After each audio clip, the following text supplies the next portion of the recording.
දවසක් අද අපි ගොරැල්ල සහස්‍රපුර පවුල් 250 කවතන් වෙලා ඉන්නවා කියලා අපිට මේ දැනගන්න ලැබුණා. ඉතින් ඊයේ රාත්‍රී මාර්ගයේ පණිවිඩය ආවේ. ඉතින් අපි මෙතන සූදානම් වෙන්නේ ඒගොල්ලන්ට දවල් කෑම අරගෙන යන්න. ඉතින් අපි අපේ පන්සල YouTube නාලිකාව ඔබ දන්නවා. හැම වෙලාවෙම සමාජ සත්කාර වෙනුවෙන් පෙනී හිටියා. ඒ වගේම ඊයේ රාත්‍රී කෝල් කරලා අපේ පන්සල නාලිකාව නිර්මාණතු ඇටවැද්දව හාමුදුරන්ට කෝල් එකක් දුන්නම උන්වහන්සේ රෑම ගිහිල්ලා බඩු අරගෙන ඇවිල්ලා මේ සියල්ල සූදානම් කරා. විශේෂයෙන්ම මේ වෙලාවේ ස්තුතිවන්ත වෙනවා පාන්දුර රත්න සුපරකට අපිට ඉතාමත් අඩුම මිලට මේ බඩු ලබා දුන්න සහ ඉතාමත් කඩිනම් සේවයක් හොඳම බඩු තෝරලා ඒ සේවක මණ්ඩලය අපිට ලොකු සහයෝගයක් දැක්වුවා මේ කර්තව්‍යයට. ඉතින් විශේෂයෙන්ම යාළුවන්ට ස්තුතිවන්ත වෙනවා පාන්දුර රත්න සුපර.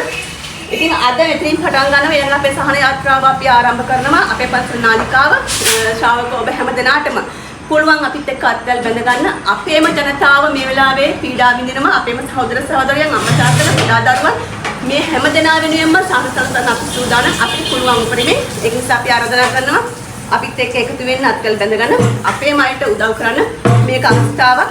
නැවලට පේන නැති සබහාදාම නේද පිනක් දහමක් කරගන්න. ඒක තමයි අපිට ඉතුරු වෙන්නේ. හැමෝටම ආරාධනා කරනවා අපිත් එක්ක එකතු වෙන්න කියලා.